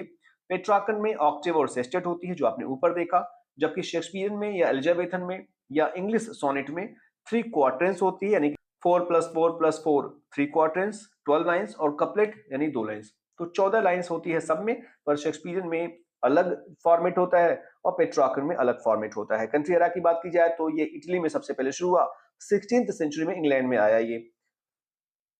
राइम मीटर की बात की जाए तो आयम्बिक पेंटामीटर में ये लिखा जाता है। पेट्रार्कन की जो राइमिंग स्कीम है वो है अब्बा अब्बा, सीडीई सीडीई, और शेक्सपियर की है AB AB, CD CD, EF EF, और लास्ट में हीरोइक कपलेट या राइम्ड कपलेट जिसे कहते हैं, जीजी के साथ ये खत्म होता है। जैसे कि सोनेट नंबर 18 है ये शेक्सपियर की, shall I compare thee to a summer's day.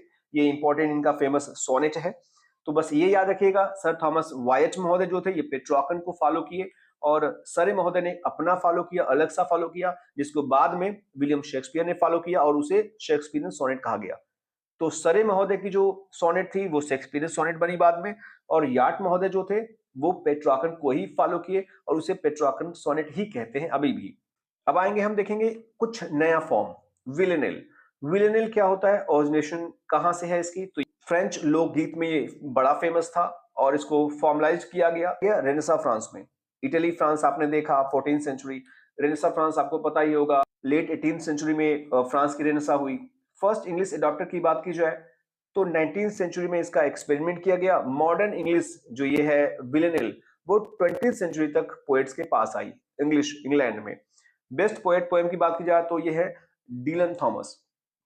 Dylan Thomas, do not go gentle into that good night, इनकी बहुत फेमस पोएम है जिसे विलेनेल पोएम कहा जाता है। डेफिनेशन की बात की जाए तो इसमें 19 लाइंस होते हैं, 19 लाइंस की पोएम होती है। इसमें 5 टर्सेट्स होते हैं, 5 टर्सेट्स होते हैं, यानी कि 5 इंटू 3 15 लाइन हो गए, और फिर एक क्वार्टर यानी 4 लाइन। अब रेफरेंस क्या होते हैं, अल्टरनेट करते हैं, कैसे रिपीट करते हैं, वो आप डिलन थॉमस की जब पोएम देखेंगे तब आपको समझ में आएगा। मैं आपको एक बार पोएम इनकी दिखा दूंगा। यहाँ 2 राइम्स थ्रू आउट है। रेफरेंस जो है वो रिपीट करता है लाइंस को 1 एंड 3 को। जो फर्स्ट टर्सेट के होते हैं वही सेकंड टर्सेट में रिपीट होता है, ऐसे रिपीट होता है ये। मैं आपको वो लाइंस दिखा दे रहा हूँ, आप समझ जाओगे कि ये राइम क्या, रेफरेंस क्या, 5 टर्सेट क्या, क्वार्टरन क्या, क्या क्या है ये। यहाँ देखिएगा ध्यान से, आपको शायद समझ में आ जाए विलेनेल क्या होता है। यहाँ पर मैंने आपके लिए 5 टर्सेट रखा हुआ है, 1 2 3 4 5 टर्सेट है, और जो लास्ट है वो क्वार्टरन है। हम क्वार्टरन में नहीं जाएंगे, टर्सेट कंफर्म करते हैं। ये 15 है, इसके बाद 4 लाइंस बचा हुआ है जो इसमें नहीं आ रहा था, और उसकी बहुत जरूरत भी नहीं है। रिफ्रेन क्या है, रिपीट क्या है, वो देखिएगा ध्यान से। यहाँ पर ये A1 रिफ्रेन है, और फिर आपको यहाँ मिलेगा A1 रिफ्रेन, यानी ये एग्जैक्ट लाइन आपको यहाँ पे कॉपी पेस्ट हो रहा है। A2 रिफ्रेन है, फिर यहाँ पर है A2 रिफ्रेन, ये एग्जैक्ट लाइन यहाँ पे कॉपी पेस्ट हो रहा है। ये A1 राइम है, ये रिफ्रेन नहीं है, यानी कि इसकी नाइट है, इसकी राइट है। तो A1 की जो राइमिंग स्कीम है वो यहाँ सेम है। ऐसे आप अगर देखोगे तो A2 राइम यहाँ पे है, A2 राइम यहाँ पे, यानी कि ये ब्राइट है, ये साइट है। ऐसे ही ये B है, वे, और यहाँ है दे, ये है डे। तो इस तरीके से ये राइमिंग स्कीम विलेनेल लेकर के चलता है। आप इसे एक बार ध्यान से देखिएगा और फिर जो ऊपर लिखा हूं उसे पढ़िएगा, आपको आसानी से समझ में आएगा। मैं पढ़ेंगे टॉयलेट। टॉयलेट क्यों पढ़ा रहा हूं मैं? क्योंकि टॉयलेट जो है वो थॉमस हार्डी के कारण पूछा गया था एक एग्जाम में। ये मिडिवल फ्रांस में इसका ओरिजिनेशन हुआ, इंग्लिश में 19th सेंचुरी में आया। स्पेशली रॉबर्ट ब्रिजेस महोदय और थॉमस हार्डी महोदय ने इसको अडॉप्ट किया। थॉमस हार्डी के बारे में थोड़ा सा और बता दूं मैं आपको। थॉमस हार्डी के बारे में आपने सुना होगा कि ये बहुत बड़े नॉवेलिस्ट थे, लेकिन इन्होंने अपने करियर की शुरुआत पोएम से की थी। कई सारे बुक में आपको मिलेगा कि नॉवेल से ही, क्योंकि नॉवेल से इनको फेम मिला था, लेकिन वास्तव में एग्जाम में पूछा गया था और उसका जो आंसर की ओरिजिनल ऑफिशियल आंसर की आया उसमें साफ साफ लिखा था पोएम।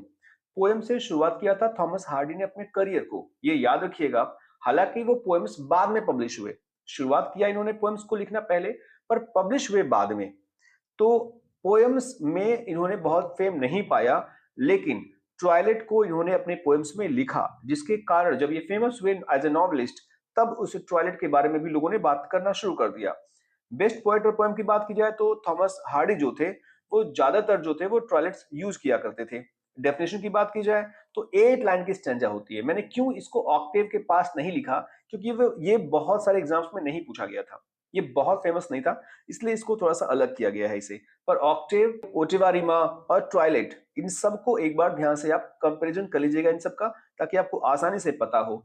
8 लाइन की स्टैंजा होती है जिसमें 2 रेफरेंस होते हैं और 2 राइम्स होती हैं, यानी पहली और तीसरी जो लाइन्स होती है वो रिपीट करती है, वैसे ही जैसे कि 7वीं और 8वीं लाइन रिपीट करती है।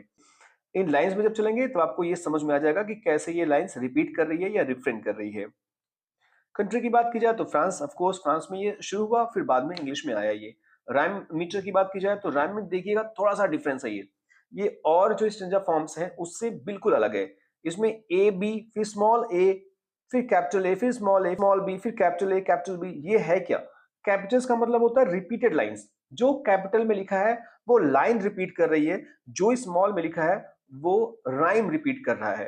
ये बहुत इंपॉर्टेंट है, इसे याद जरूर रखिएगा। जैसे आप एक बार चेक करेंगे तो आपको मिलेगा how great my grief my was how few, same आपको यहां मिलेगा, यहां पे हाउ ग्रेट माई ग्रीफ, फिर सेम आपको मिलेगा यहां। तो ये आप अगर चेक करेंगे ना तो ये ए जो है ये पूरी की पूरी लाइन रिपीट है, ये राइमिंग रिपीट नहीं हो रही कि फ्यू फ्यू फ्यू रिपीट हो रही है, ये पूरी की पूरी लाइन रिपीट हो रही है। अब ऐसे ही बी देखेंगे तो ये बी भी पूरी की पूरी लाइन रिपीट हो रही है। जो स्मॉल स्मॉल है ये आपको केवल राइमिंग वर्ड रिपीट हो रहा है, व्यू न्यू। तो आपको शायद समझ में आ गया होगा टॉयलेट के बारे में, कहां से शुरुआत हुआ, क्या राइमिंग स्कीम है। मीटर वेरिएशंस है, मीटर कोई कंफर्म मीटर नहीं है, नॉर्मली आइमिक पेंटामीटर में लिखा जाता है। अब चलेंगे हम गजल की तरफ। गजल आपको पता है कि अरेबिक है, अरबिक से ये आया और अब ये यूजीसी नेट या अक्सर कई एग्जाम्स में पूछा जाने लगा है। ऑरिजिनेटर क्या है? अरबिक। कसीदा, कसीदा है ये गजल में डेवलप्ड हुआ अरबिक और पर्शियन ट्रेडिशन से। इंग्लिश में अगर बात की जाए किसने इंग्लिश में इसको अडॉप्ट किया, तो 20th सेंचुरी में इंग्लिश एक्सपेरिमेंट्स हुआ इसका। तो इंग्लिश में आगा शाहिद अली ने पॉपुलराइज किया। बेस्ट पोएम और पोएट की बात की जाए तो मिर्जा गालिब। मिर्जा गालिब की जो उर्दू गजल्स थे वो सबसे फेमस है, हालांकि बाद में जो थे आगा शाहिद अली ने इसको इंग्लिश में ट्रांसलेट किया। डेफिनेशन की बात की जाए तो सीरीज ऑफ ऑटोनमस कॉपलेट्स, यानी कि कॉपलेट्स जो होते हैं वो फ्री हैं। गजल 5 कपलेट से हो सकता है शुरू और 15 कपलेट तक जा सकता है, कुछ भी हो सकता है, स्वतंत्र है, ये फ्री है। और लिंक्ड होता है रिफ्रेन, रिफ्रेन को रदीफ बोलते हैं और राइम को काफिया बोलते हैं। रदीफ और काफिया क्या होती है हम अभी लाइंस में समझेंगे। और लास्ट जो कपलेट होता है, फाइनल जो कपलेट होता है, वो अक्सर जो पोएट होता है अपना नाम यूज करता है। गजल में आपने देखा होगा कई बार गालिब यूज कर दिया, कुछ और यूज कर दिया, तो ये जो अपना नाम यूज करते हैं, पेन नेम जिसे कहते हैं, वो यूज करते हैं, उसे मक्ता कहते हैं। कंट्री एरा कहां से शुरू हुआ? अरेबिक में शुरू हुआ, पर्शिया में आया, साउथ एशिया में आया, फिर इंग्लिश में आना शुरू हो गया। राइम मीटर की बात की जाए, रिफ्रेन होगा और फिर होगा राइम बिफोर रिफ्रेन। अब ये राइम बिफोर रिफ्रेन क्या होता है ये कंफर्म करेंगे हम जब लाइन में आएंगे। मैंडेटरी क्या है? आप कोई 5 कपलेट में लिख रहा है, कोई 15 में लिख रहा है, तो मैंडेट क्या होगा इस 5 to 15 में? उसमें एक मतला लिखना है, मतला, रेडिफ लिखना है, काफिया लिखना है, इंडिपेंडेंट कपलेट्स हो सकते हैं, इसमें कपलेट्स को शेर कहते हैं। मीटर सेम होना चाहिए, आयम्बिक पेंटामीटर है तो मीटर सेम हो, ऐसा नहीं हो कि कोई आयम्बिक पेंटामीटर है तो कोई हेक्सा हो जाए, कोई ट्रिपलेट हो जाए, कोई ट्राई या ड्राई हो जाए। एग्जैक्ट लाइन अगर बात की जाए कहां पर गजल हमें मिलेगा देखने को इंग्लिश में, जो ये बताएगा कि ये 5 कपलेट्स में है या 15 कपलेट्स में है, क्या राइमिंग स्कीम है, क्या इसकी काफिया मतला है, किसमें मतला है, रदीफ है, काफिया है। ध्यान दीजिएगा जो फर्स्ट कपलेट होता है उसे मतला बोलते हैं, याद रखिएगा फर्स्ट कपलेट को मतला। हो सकता है मैं प्रोनाउंस नहीं कर पा रहा हूं अरेबिक को। और जो दोनों लाइन होते हैं वो राइम सेट करते हैं, जो रिफ्रेन करते हैं। जैसे लिखा है my heart searches for a gentle light in the night, यहाँ लाइट है, ध्यान दीजिएगा। दैट स्टार्स अबव आर काम and bright in the night. तो ये रिफ्रेन क्या है? ये रिफ्रेन है, आपको दिख रहा होगा, in the night, in the night, ये रिफ्रेन है। और उसके पहले जो है ये है आपका राइम।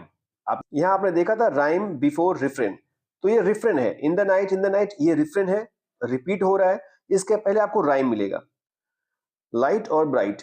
और जो मतला होता है ये फर्स्ट कपलेट को बोलते हैं।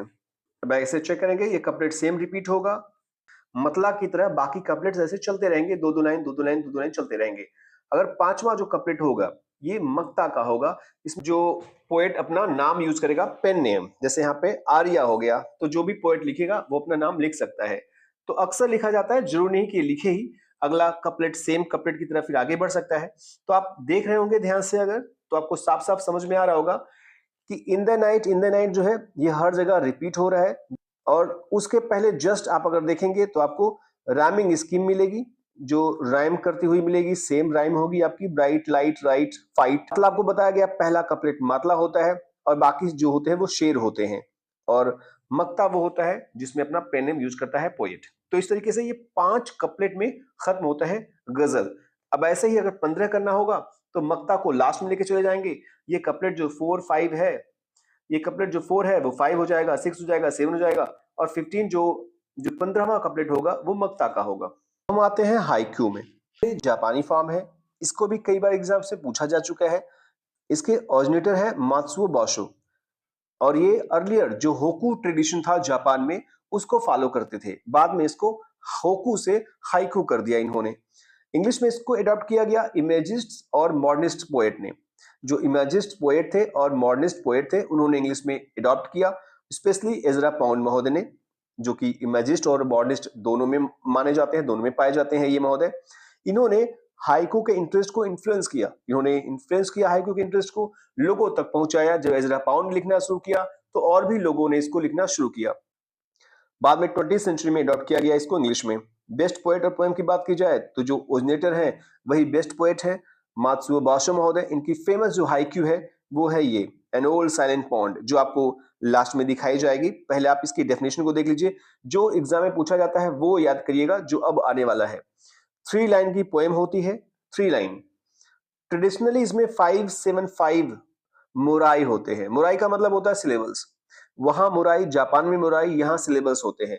तो 575 मोराई, ये इंपॉर्टेंट है, ये कई बार एग्जाम में पूछा गया है, इसे याद रखिएगा। कंट्री जापान आपको बताया गया 17वीं सेंचुरी में ये आया। राइम मीटर क्या है इसमें, स्लैबिक या मोराई, सिलेबल और मोराई सेम। आपको 575 का मोराई या सिलेबल होना चाहिए, इसमें कोई राइमिंग स्कीम नहीं होती है। An old silent pond, a frog jumps into the pond, splash, silence again. First जो लाइन है इसमें 5 सिलेबल्स है, सेकेंड जो है इसमें 7 सिलेबल्स है, और जो थर्ड इसमें 5 सिलेबल्स है, यानी कि टोटल 17 सिलेबल्स होने चाहिए।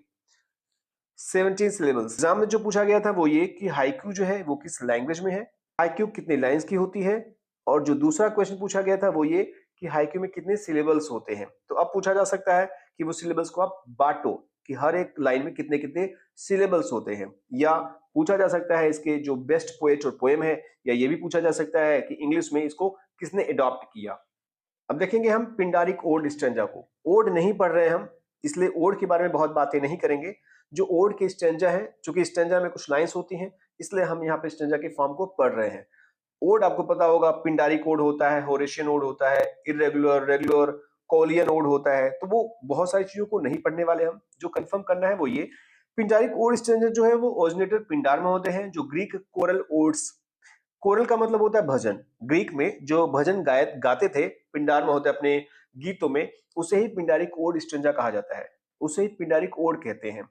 इंग्लिश में अडॉप्ट किसने किया, 17वीं सेंचुरी में इंग्लिश पिंडारिक इमिटेट किया काउले महोदय ने। हालांकि काउले महोदय ने बाद में इसको अपना नाम दिया, और वो पिंडारिक ओड स्टेंजा से थोड़ा सा अलग था। अब बात करें बेस्ट पोएट और पोएम की, तो पिंजार महोदय जो है इसके बेस्ट पोएट हैं। और पोएम क्या है, इनकी सारी की सारी ओड्स, सारे के सारे ओड्स जो थे इनके विक्ट्री ओड्स थे, विजय गीत जिसे कहते हैं। ओलंपियन और पाइथियन क्या है, ओलंपियन और पाइथियन एक गेम्स है, जो गेम्स हुआ करता था ग्रीस में। ओलंपियन जो गेम्स होता था वो ओलंपिक गेम के नाम से जाना जाता था, हालांकि अभी भी ये ओलंपिक गेम के नाम से जाना जाता है। दोनों में डिफरेंस बहुत नहीं है। गेम तब जो होता था, हालांकि वो देवताओं के सम्मान में होता था, आजकल तो बस प्रतिस्पर्धा है, एक कंपटीशन है। तो जो ओलंपियन गेम्स था वो ज्यूस के सम्मान में होता था, ZEUS, ज्यूस के सम्मान में ओलंपिया नामक जगह पर होता था, और वो भी होता था 776 BCE में। और हर 4 साल के बाद ये गेम होता था, जिसमें दौड़, कुश्ती, मुक्केबाजी, भाला, ये सब होता था। पाइथन गेम जो होता था वो अपोलो के सम्मान में होता था, अपोलो जो देवता थे उनके सम्मान में होता था, और वो भी होता था डेल्फिया में। डेल्फिया जो ग्रीस में था, और ये 582 BCE में था। 4 साल के बाद ये भी होता था, हालांकि जब ओलंपिक होता था और पाइथियन अगर दोनों एक साथ हो रहा है तो दोनों के बीच में 2 साल का गैप होता था। यानी कि अगर 2026 में पाइथियन गेम्स हो रहा है तो 2030 में ओलंपिक नहीं होगा, तो 2028 में ओलंपिक होगा, फिर ओलंपिक 2032 में होगा और पाइथियन 2030 में होगा। तो 2-2 साल गैप होता था, लेकिन दोनों गेम्स जो होते थे वो 4-4 साल के बाद होते थे। जो पाइथन गेम्स हुआ करता था इसमें आर्ट और म्यूजिक था। इसमें म्यूजिक की प्रतिस्पर्धा थी। हालांकि आज जो ओलंपिक होता है उसमें ऐसा नहीं होता है और इसमें पुरस्कार के रूप में, अवार्ड के रूप में ओलिव की माला यानी जैतून की माला पहनाई जाती थी, जो कि अब मेडल पहनाया जाता है। पहले जैतून की माला पहनाई जाती थी। अब अगर बात की जाए इंग्लिश पोएट, सबसे बेस्ट पोएट कौन है तो वह है जॉन ड्राइटन महोदय। और इनके जो बेस्ट पोएम है वो है एलेक्जेंडर्स फीस्ट। एलेक्जेंडर फीस्ट सबसे बेस्ट पिंडारिक ओड मानी जाती है। इन्होंने पिंडारिक स्टाइल को इंग्लिश में अडॉप्ट किया, इंग्लिश में इंट्रोड्यूस किया, इसलिए इन्हें जॉन ड्राइटन को master of the English Pindaric ode कहते हैं। याद रखिएगा। डेफिनेशन क्या है? ट्राइडिक ओड होता है। ट्राइडिक का मतलब होता है 3 स्ट्रक्चर का ओड, यानी इसमें स्ट्रोफे होता है, एंटीस्ट्रोफे होता है और इपोड होता है, जिसमें इरेगुलर और एग्जैक्टेड मीटर होता है। याद रखिएगा, रेगुलर नहीं होता है, ये इरेगुलर होता है। कहीं कहीं एग्जाम में आपको पिंडारिक ओड रेगुलर मिलेगा, पर आपको मैं समझाऊंगा रेगुलर क्यों कहते हैं उसे। स्ट्रोफे, एंटीस्ट्रोफे और इपोड में क्या डिफरेंस है, ये कई बार एग्जाम से पूछा गया है, इसलिए ध्यान से देखिएगा। स्ट्रोफे को द टर्न भी कहते हैं। जो गायन मंडली होती थी, कोरस जो गाना गाते थे एक साथ मिल करके, ये लोग जब स्टेज पर राइट से लेफ्ट होते थे, याद रखिएगा, राइट से लेफ्ट होते थे, जिसे ईस्ट टू वेस्ट भी कहा गया है। अगर राइट टू लेफ्ट पूछा जा चुका है तो ईस्ट टू वेस्ट पूछा जा सकता है। तो राइट टू लेफ्ट अगर ये गाते थे तो स्ट्रोफे होता था। और एंटी स्ट्रोफे जिसे काउंटर टर्न कहते हैं, तो जब लेफ्ट से राइट आते थे गाते हुए, जिसे हम वेस्ट टू ईस्ट कह सकते हैं, तब होता था एंटी स्ट्रोफे। और इपोर्ट जिसे आफ्टर सॉन्ग कहते हैं, तो ये आकर के सब लोग गायक मंडल लेफ्ट राइट जब कर लेते थे तो बीच में सेंटर में, स्टेज के सेंटर में आते थे और वहां बिना मूवमेंट के गाना गाते थे, वो होता था इपोर्ट। अगर स्ट्रोफे है तो वो राइट से लेफ्ट की तरफ जा रहे हैं, और अगर एंटी स्ट्रोफे है तो वो लेफ्ट से राइट की तरफ आ रहे हैं, और अगर रिपोर्ट है तो स्टेज के बीच में खड़े होकर के गाते थे, ऑडियंस सामने हुआ करती थी। स्ट्रक्चर रेगुलर होता है पर राइम इरेगुलर होती है। तो कभी कभी कहीं कहीं आपने पढ़ा होगा कि पिंडारिक ओड जो होती है वो रेगुलर फॉर्म में होती है। बिल्कुल रेगुलर फॉर्म में नहीं होती है, केवल स्ट्रक्चर रेगुलर होता है, ये याद रखिएगा। कंट्री एरा की बात की जाए तो ग्रीस में 5th सेंचुरी बीसी में हुआ था ये। राइम मीटर आपको बताया गया कि ये क्वांटिटेटिव कोरल मीटर्स था तब जब ये ग्रीस में लिखा जाता था, लेकिन इंग्लिश में जब आया तो पिंडारिक्स इरेगुलर हुआ। लाइंस की बात की जाए, ये पिंडारी कोड है, एक बार देख लीजिएगा, बेन जॉनसन महोदय के द्वारा लिखा गया अ पिंडारी कोड। ये पोएम है बेन जॉनसन की, जिसमें द टर्न यानी स्ट्रोफे, द काउंटर टर्न यानी कि एंटी स्ट्रोफे, और ये है स्टैंड यानी एक जगह खड़ा होकर के जो गाते थे इपोड। तो ये पूरी की पूरी अगर आप देखेंगे ना तो इसमें फॉर्म भी इरेगुलर है, स्टेंजा भी इरेगुलर है, मीटर भी नहीं है इसमें रेगुलर, केवल स्ट्रक्चर रेगुलर है जिसमें तीनों स्ट्रक्चर पाए जा रहे हैं। तो इस तरीके से आपके पिंडारी कोड होते हैं। होरेशियन और स्टेंजा पिंडारिक से कैसे अलग है? पिंडार जो थे वो ग्रीस के थे, जबकि होरेशियन जो थे ये रोमन लिरिक पोएट थे, रोम के थे। तो दोनों में ये कंट्री का डिफरेंस जरूर आपको याद हो। और पोएट तो पूछेगा नहीं क्योंकि होरेशियन में होरेस आ ही जाएगा, पिंडारिक में पिंडार आ जाएगा।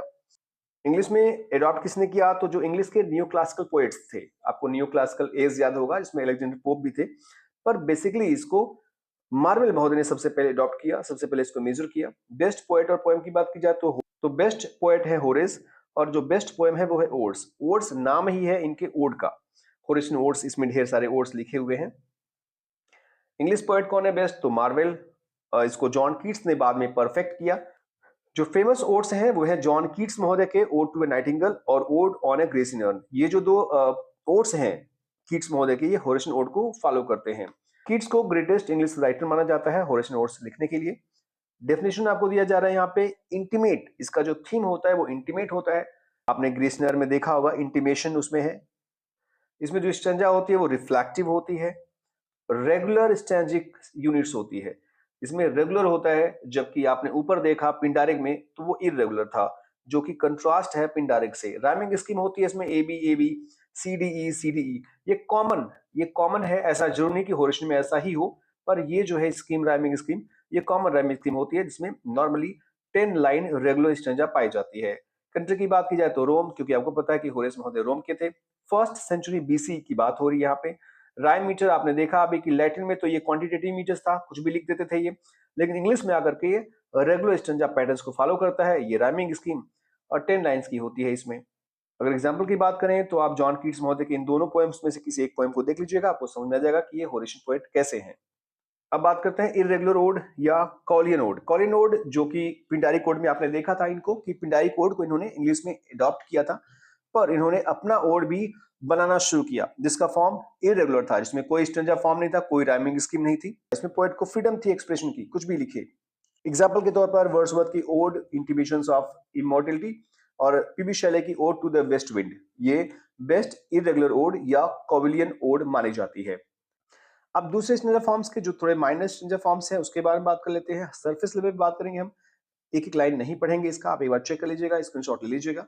ये बर्स स्टेंजा है जिसे स्टैंडर्ड हैवी कहते हैं, यानी कि हैवी महोदय जो थे, हैवी सिम्पसन एक गायक थे स्कॉटलैंड के, उन्होंने इसको शुरुआत दी थी, लेकिन बाद में बर्न्स महोदय जो है हमारे इंग्लिश रॉबर्ट बर्न्स, इन्होंने अपने पोएम में लिखना शुरू कर दिया। तो रॉबर्ट बर्न्स, चूंकि आपको पता होगा कि ये फेमस पोएट हैं स्कॉटलैंड के, इसलिए बर्न्स स्टेंजा को माना जाता है कि ये कभी भी किसी भी एग्जाम में पूछा जा सकता है। बस आपको याद रखना होगा कि 6 लाइन की स्टेंजा होती है, rhyming scheme A B A B होती है। जो सबसे फेमस पोएम है जिसमें बर्न्स स्टेंजा पाई जाती है वो रॉबर्ट बर्न्स महोदय के द्वारा लिखा गया टू अ माउस है। अब बात करते हैं नेक्स्ट स्टेंजा फॉर्म की जिसका नाम है एल्केइक स्टेंजा। एक ग्रीक लिरिक कवि थे जिनका नाम था एलसीएस। इन्होंने एक खास किस्म की लिरिकल स्ट्रक्चर बनाई। बाद में रोम के महान कवि होरेस महोदय ने इसे अपनाया और अपनी ओड्स में, यानी एल्केइक स्टेंजा को अपनी ओड्स नामक बुक में ढाला बखूबी।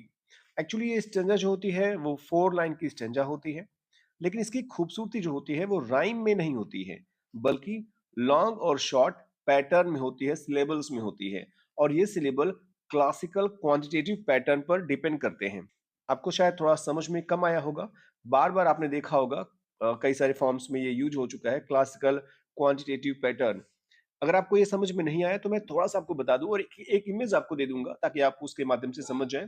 क्लासिकल में, ग्रीस में या रोम में पहले होता ये था कि वहां क्वांटिटेटिव पैटर्न हुआ करता था, जैसे कि आज मॉडर्न इंग्लिश में ये एसेंचुअल पैटर्न होता है। एसेंचुअल पैटर्न का मतलब आज होता है स्ट्रेस और अनस्ट्रेस पर डिपेंड करता है आपका सिलेबल्स, आपकी राइम।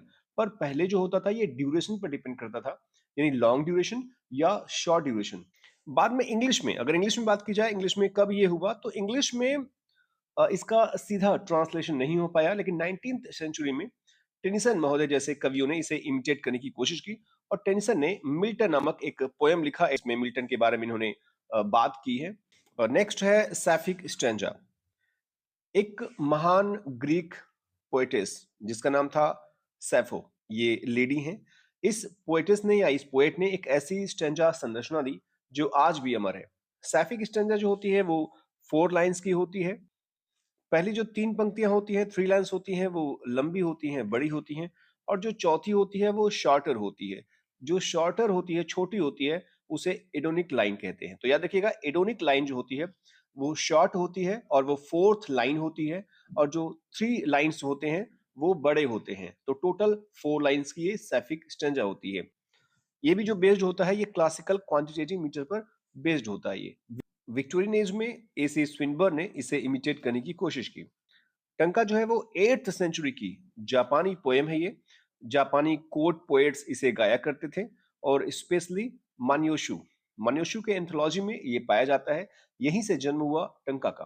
टंका वास्तव में 5 लाइन की जापानी पोएम होती है, और जिसका सिलेबल जो होता है वो कंफर्म पैटर्न पर डिपेंड करता है। जैसे हाइकू का आपने देखा था 575 का, वैसे ये जो होता है ये 57577 होता है, यानी कि हाइकू 575 पर खत्म हो जाता था, पर टंका जो है ये 7 और 7 आगे भी लेकर के चलता है। इस तरीके से अगर आप टोटल देखेंगे तो 31 सिलेबल्स इसमें होते हैं। इसमें राइम नहीं होती है, यह प्रकृति प्रेम और निजी भावनाओं की कविता होती है। बाद में एडमंड गुज महोदय और एजरा पाउंड जैसे पोएट्स ने इसे अपनाया और इसे फेमस किया। एग्जाम्पल के रूप में आप यहाँ देख सकते हैं 57577 का सिलेबिक आपका लाइन है यहाँ पर। अब बात करते हैं पेंटोम की। पेंटोम जो कि मलेशिया से सबसे पहले आया, हालांकि ये पेंटन नामक वर्ड से डेवलप्ड हुआ था। इसकी खासियत थी रेपिटेशन। रेपिटेशन क्या थी वो यहाँ देख लीजिएगा। हर स्टेंजा की सेकंड और फोर्थ लाइंस अगले स्टेंजा की फर्स्ट और थर्ड लाइंस बन जाती है, यानी एक एक सर्कुलर ये स्ट्रक्चर बनाता था। सबसे पहले इंग्लिश में अडॉप्ट कैसे हुआ? विक्टर जो फ्रांस के थे, ये फ्रेंच भाषा में लिखा करते थे। इन्होंने सबसे पहले मलेशिया से आई हुई इस लोक परंपरा को फ्रेंच लिटरेचर में इंट्रोड्यूस किया। बाद में 19th सेंचुरी में इंग्लिश में ये आया। बेस्ट पोएट बेस्ट पोएम की बात करें तो चार्ल्स बॉडलेयर महोदय ने, जो कि आपको पता होगा कि फ्रेंच के सबसे बड़े सिंबोलिस्ट हैं और बहुत फेमस पोएट हैं ये। इन्होंने हरमाइन ड्यूसोर नामक अपने एक बुक में, अपने एक पोएम में इसका इंट्रोडक्शन किया। इंग्लिश की बात की जाए तो जॉन एशबरे महोदय ने पेंटोम नामक एक पोएम को बनाया, लिखा इंग्लिश में। तो ये नाम जरूर याद रखिएगा आप। 4 लाइंस की होती है ये क्वार्टर के रूप में। ए बी नॉर्मली इसका राइमिंग स्कीम होता है। मीटर जो होता है ये फ्लेक्सिबल होता है, यानी कि कुछ भी हो सकता है। अब आपको जो ये रेपिटेशन लिखा था वो आपको दिखा दीजिए यहाँ पे कि कैसा रेपिटेशन यहाँ बताया जा रहा है। ध्यान से देखिएगा तो जो फर्स्ट स्टेंजा, मैंने स्टेंजा नहीं लिखा है, बस ABCD लिख दिया है। मान लीजिए ए एक लाइन है, बी दूसरी लाइन है, सी तीसरी लाइन है, चौथी लाइन जो है ये डी है। तो इस तरीके से अगर आप देखेंगे तो ABCD यहाँ लिखा हुआ है। फिर यहाँ देखिएगा BEDF है, यानी कि ये जो सेकंड लाइन है बी और जो फोर्थ लाइन है डी फर्स्ट स्टेंजा की, वो सेकंड स्टेंजा की बी फर्स्ट और डी थर्ड लाइन बन जा रही है। इसी तरीके से आप अगर देखेंगे तो सेकंड स्टेंजा में जो सेकंड है और जो फोर्थ है वो थर्ड स्टेंजा में फर्स्ट और थर्ड बन जा रहा है। ऐसे ही आपका ये स्टेंजा 4 चलता रहता है और 4 के बाद ये फिर फर्स्ट को फॉलो करता है। फिर ऐसे ही 4 first second third, 4 first second third 4, ऐसे ही चलता रहता है। इसलिए ये सर्कुलर स्ट्रक्चर को फॉलो करता है। हम चलते हैं अपने इस लास्ट स्टेंजा फॉर्म में, जिसका नाम है चौसरियन स्टेंजा। हालांकि इसे राइमकू के नाम से जाना जाता था। राइमकू फ्रेंच वर्ड है, ये याद रखिएगा। RIME जो है वो इंग्लिश का RHYME है, राइम वाला। और जो ये कू है, ये आपका, इसका मतलब इंग्लिश में होता है QUEUE, यानी क्यू, मतलब यहाँ पर टेल है, पूंछ है। तो यहाँ इसका मतलब है राइम की पूंछ। तो ये है मध्यकालीन फ्रांस और मिडल इंग्लैंड इंग्लैंड लिटरेचर से ये आया था। फर्स्ट इंग्लिश एडॉप्टर जो थे वो चौसर महोदय, आपको पता होगा कि मिडिल इंग्लिश लिखा करते थे चौसर महोदय, और ये फ्रेंच मॉडल से इंस्पायर्ड थे। बेस्ट पोएट पोएम जॉफ्री चौसर की है। इन्होंने फ्रेंच में जो लिखी है आपको याद होगा, जॉफ्री चौसर जो है वो फ्रेंच में भी लिखा इन्होंने, इटली में भी, इटालियन में भी लिखा इन्होंने और इंग्लिश में भी लिखा इन्होंने। डेफिनेशन क्या है? ये जो आपको दिखाया जा रहा है चौसरनी स्ट्रेंजर, ये राइम रॉयल के पहले विकसित हुआ था और टिपिकली ये 6 या 7 लाइंस में पाया जाता था। 6 लाइंस में ज्यादातर पाया जाता था, 7 लाइंस में भी कभी कभी पाया जाता था। इसके लास्ट में टेल राइम स्ट्रक्चर होता था। अब ये टेल राइम क्या होता है? एक्चुअली इस स्ट्रेंजा में 2 लंबी पंक्तियां आती हैं, जैसे ए लंबी पंक्ति आएगी, फिर बी जो होगा वो टेल होगा, वो छोटा होगा। फिर अगली ऐसे आएगी 2 ए लंबी पंक्ति होगी, लंबी लाइंस होगी, और जो बी होगा वो शॉर्ट होगा। तो ए लंबी और बी शॉर्ट, इसलिए बी को अलग रखा गया है। ऐसे यहाँ पर ए लंबी, BCC लंबी और बी जो है वो शॉर्ट किया गया है। स्ट्रेंजर फॉर्म का वीडियो इतना ही। आशा है आपको बहुत सारी इन्फॉर्मेशन मिले होंगे, कुछ नए भी आपको स्ट्रेंजर फॉर्म देखने को मिले होंगे। अगर आपको वीडियो वर्थ वाइल लगता है, थोड़ा सा भी अगर आपको बेनिफिशियल लगता है तो एक लाइक और सब्सक्राइब जरूर कीजिएगा। मिलते हैं नेक्स्ट वीडियो में, अपना ख्याल रखिएगा। Thank you for watching video. और अगर आपको कोई भी जानकारी चाहिए होगी, कुछ अगर आपको परेशानी होगी तो कमेंट बॉक्स में कमेंट जरूर कीजिएगा।